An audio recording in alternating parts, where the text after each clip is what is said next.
विदर्भात राहत असलेला बिंजवार समाज हा आदिवासी आहे।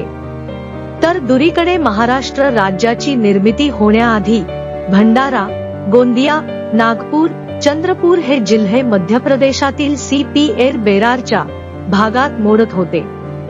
तर 1 मे 1960 ला महाराष्ट्र राज्याची निर्मिती झाली। तर दुसरीकडे मध्य प्रदेश आणि छत्तीसगड राज्यात वास्तव्यास असलेल्या बिंजवार समाजाला त्या राज्यात ST चा दर्जा असून त्यांना कास्ट सर्टिफिकेट सुद्धा देण्यात आली आहे। तर महाराष्ट्रात राहत असलेल्या बिंजवार बांधवांना देखील कास्ट सर्टिफिकेट देण्यात यावे, या मागणीसाठी गोंदिया जिल्ह्यातील बिंजवार बांधवांनी गोंदिया जिल्हाधिकारी कार्यालयावर मोर्चा काढला होता।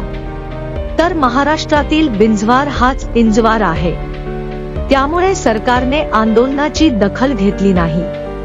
तर यापेक्षा तीव्र आंदोलन करू असा इशारा आंदोलकांनी दिला आहे।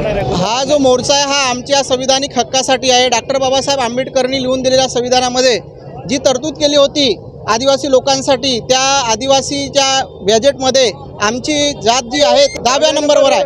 आणि कालांतराने काय झालं की आमचे जे पूर्वज होते ते छत्तीसगडला होते। इंग्रजांच्या आजपूर्वीपासून ते छत्तीसगडला राहायचे। मग त्याच्यानंतर ते महाराष्ट्रात आले। महाराष्ट्रामध्ये अशी गंमत होती की भंडारा, चंद्रपूर आणि नागपूर हे आधी मध्य प्रदेशमध्ये यायचे। छत्तीसगड हे पूर्ण एक सम्मिलित भाग होता। त्याच्यानंतर असं झालं की तिकडून जेव्हा हे फाळणी झाली, विभाजन झाले राज्याचे, तेव्हा बोली भाषेमध्ये अंतर आला आणि बिंजवार जे समाज आहे त्या बिंजवार समाजाचा इंजवार करण्यात आला। त्याच्यामुळे काय होतं की आधी जे आमचे जे अशिक्षित लोक होते त्यांना ह्या सगळ्या गोष्टी समजत नव्हत्या। आमचा जो समाज आहे हा अशिक्षित होता आधी। पण मागण्या अशाच आहेत की आता जे आम्हाला कास्ट सर्टिफिकेटची गरज आहे, आपली कास्ट सर्टिफिकेटची गरज आहे ST कॅटेगरीमधून, ते आम्हाला मिळत नाही आहे। आणि आमचे जे बंधू जे बिंजवार समाजाचे जे छत्तीसगडला असतात त्यांना सगळ्या गोष्टी मिळत आहेत ना, आम्हाला त्याच्यापासून वंचित ठेवलं जात आहे। म्हणून आमचं असं म्हणणं आहे की आमचे अधिकार आहेत फक्त B आणि E याच्यामध्ये सरकारनेच घोळ करून आम्हाला फसवलेलं आहे ना, त्याच्या दोषी आम्हाला करतायत।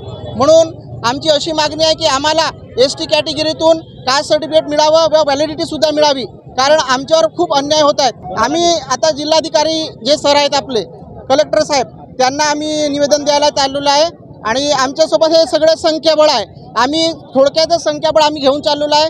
जर आमची इंजवार बिंजवार समाजाच्या मागण्या पूर्ण करण्यात आल्या नाही तर आम्ही यांच्यापेक्षा भव्य मोर्चा असा नागपूर विधानसभेवर आम्ही त्या 0 मैलवर नेणार आहोत। आदिवासी महिला आहे, मी बिंजवार समाजाची आहे। माझं नाव निशा वहारे सोनवाने। मी जन्माला महाराष्ट्रात आली, माझं प्लीज ऐकून घ्या तुम्ही। मी जन्माला महाराष्ट्रात आली, माझं लग्न MP मध्ये झालं। मला MP मध्ये कुठलाही त्रास नाही आहे। माझं लग्न माझ्या जातीत झालेलं आहे आणि जाती रिवाजाप्रमाणे झालेलं आहे। आज MP मध्ये आणि छत्तीसगडमध्ये असलेल्या माझ्या समाज बांधवांना, माझ्या लोकांना बिंजवार समाजाचं आरक्षण आहे। भाषेच्या अपभ्रंशाने इंजवार म्हटलं जातं आणि त्या इंजवार आणि बिंजवार हे एकच आहेत असे सरकार दरबारी बरेच पुरावे आम्ही दिलेले आहेत। म्हणजे भंडारा आणि गोंदिया जिल्ह्याचा गॅझेटेडमध्ये सुद्धा लिहिलेलं आहे।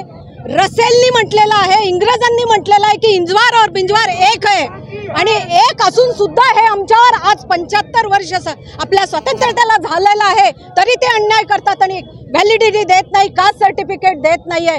आता आमचे पूर्वज अशिक्षित होते, हा देश आमचा आहे आणि आमच्यावरच अत्याचार चालू आहे।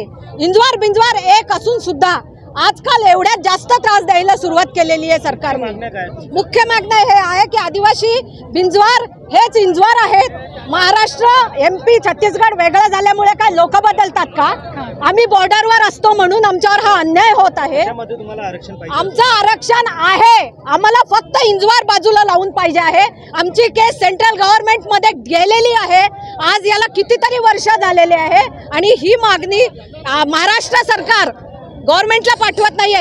एकदा महाराष्ट्र सरकारचे लोक म्हणतात तुम्ही आदिवासी आहात, इंजवार हेच आदिवासी आहेत आणि नंतर म्हणतात की तुम्ही इंजवार आहात, बिंजवार नाहीये। म्हणजे आमचेच लोक, सरकारचे लोक आमच्यावर अत्याचार करत आहेत। आम्ही हा कलेक्टर ऑफिसला घेऊन चाललेलो आहे।